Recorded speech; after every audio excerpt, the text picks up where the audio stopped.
The border town was a cruel place for anyone weak.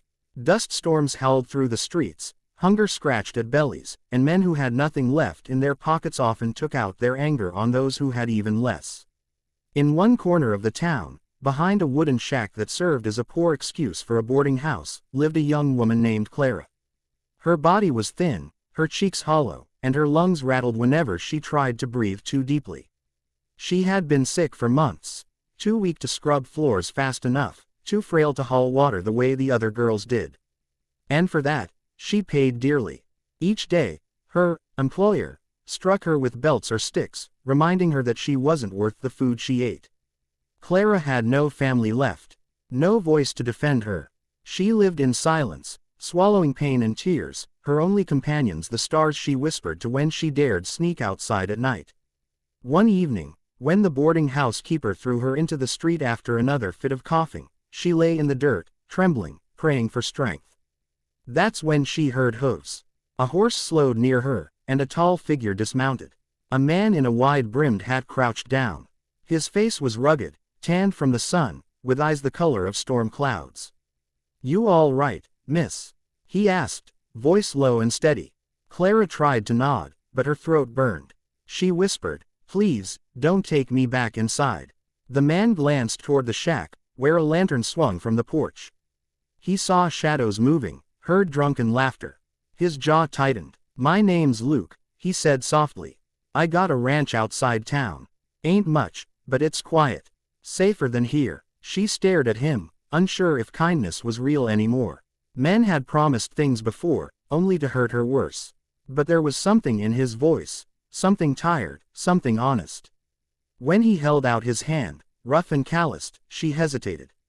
Then, for the first time in years, Clara took a chance. She placed her trembling fingers into his palm. Luke lifted her gently, as though she might break.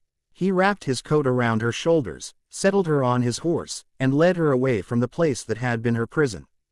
The ranch stood lonely against the horizon, a stretch of dry land with a few cattle, a weathered barn, and a house that looked as if it had once known laughter. Luke lived there alone since the fever had taken his parents and his brother years ago. Silence was his companion, and work was his distraction. When Clara entered his home, she felt warmth she hadn't known in so long. The fire crackled. The table was set with only one chair, one plate, one mug. She noticed how everything seemed paused in time, waiting for someone to bring life back into it. Luke made her tea from herbs he grew. He set bread and stew before her, though she ate slowly, afraid to take too much. "You can rest here," he told her, pulling a quilt onto the couch. "Ain't nobody gonna raise a hand to you under my roof." The words undid her. For the first time in years, Clara cried without being punished for it. She cried until sleep claimed her. Days passed. Clara's cough still rattled her chest, but Luke never complained. He gave her time. She helped where she could, folding laundry, humming softly as she swept, though she often had to stop to catch her breath. Luke noticed the gentleness in her, the way she touched the wooden banister as if it were alive, the way she looked at the sky as if memorizing freedom itself. One afternoon, when she apologized for being useless, Luke knelt before her. "Don't say that again," he said firmly, yet with warmth. "You ain't useless. You've had more strength than most folks I know, just to survive what you did." His words lit something inside her.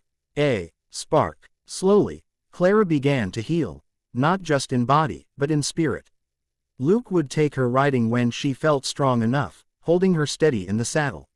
He'd tell her stories about the ranch, about the wild horses he once chased with his brother, about the nights he spent staring at the stars just to feel less alone. And Clara listened, her heart stitching itself back together with every tale.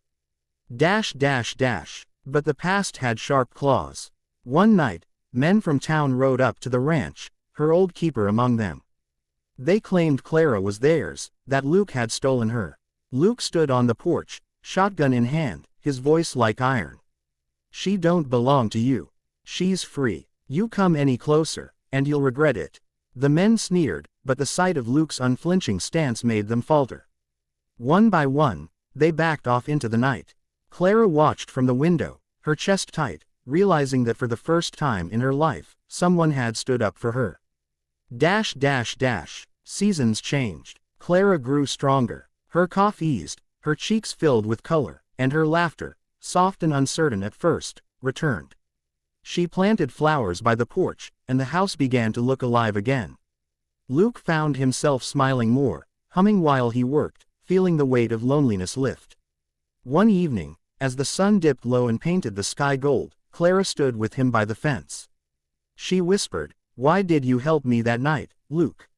You didn't even know me." He looked at her, eyes steady.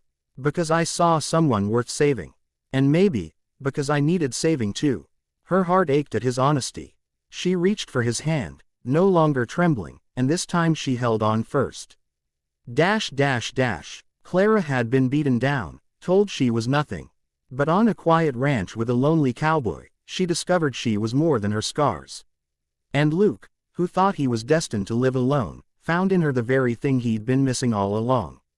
Together, they learned that healing wasn't about forgetting the pain, it was about finding someone willing to carry it with you. And in that small, sun-warmed home on the prairie, Clara finally knew what it meant to be safe, to be cherished, to belong.